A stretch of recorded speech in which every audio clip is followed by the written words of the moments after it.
छत्रपती संभाजीनगर पूर्व मतदारसंघातील महायुतीचे उमेदवार अतुल सावे यांचे मतदानाला जाण्यापूर्वी सकाळी त्यांच्या निवासस्थानी त्यांच्या पत्नी अंजली सावे आणि सून ऐश्वर्या सावे यांनी पारंपरिक पद्धतीने त्यांचे औक्षण केले आणि त्यानंतर त्यांनी सहकुटुंब मतदान केंद्रावर जाऊन मतदानाचा हक्क बजावला।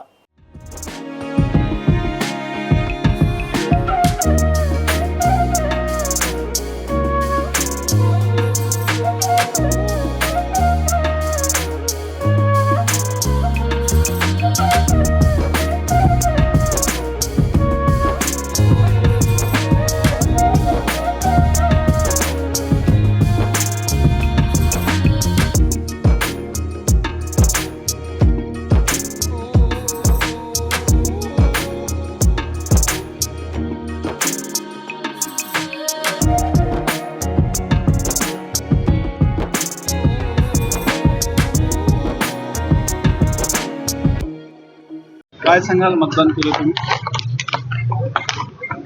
आज संपूर्ण महाराष्ट्रामध्ये मतदान आहे, त्याचप्रमाणे संभाजीनगरमध्ये पण आहे आणि माझं मतदान हे खडकेश्वर या भागात आहे आणि इकडे आज मी माझं मतदान या म्युन्सिपल लायब्ररीच्या बूथवर केलेलं आहे।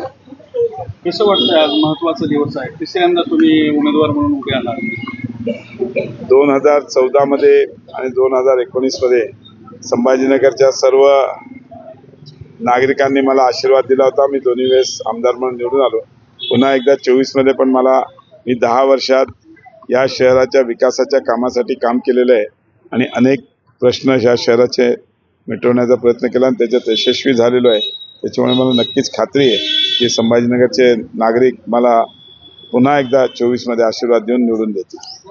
तुमच्या मित्र पक्षातले संजय सिरसाट आहेत, त्यांच्या गाडीवर हल्ला झालेला आहे। त्यांनी एक गंभीर आरोप केलेला आहे की बाहेरचे जे गुंड आहेत त्या शहरामध्ये आलेले आहेत आणि अनेक मतदारसंघांमध्ये धमकी दिली जात आहेत महायुतीच्या उमेदवारांना किंवा राजकारणामध्ये इतक्या खालच्या लेवलला जाऊन राजकारण करत असतील तर अतिशय दुर्दैवी गोष्ट आहे। अशा खालच्या लेवलला जाऊन राजकारण करू नये। निवडणूक ही कधीही 1 महिन्याची असते, बाकी 59 महिने आपल्याला सगळ्यांना एकत्र काम करायचं असते। त्यामुळे वैयक्तिक संबंध कधीही कोणी खराब आहे असं जो कोणी केलं असेल काल तर नक्कीच ती अतिशय दुर्दैवी गोष्ट आहे आणि आम्ही त्याचा निषेध करतो। आणि दुसरं असं आहे, अंबादास दानवे यांनी असा एक आरोप केलेला आहे की महायुतीकडून पैशाची उधळण केली जात आहे, पैशाचा पाऊस पाडला जात आहे। नाही, असं आहे, काल पण असे आरोप झाले होते पण नंतर ते सिद्ध होऊ शकले नाही।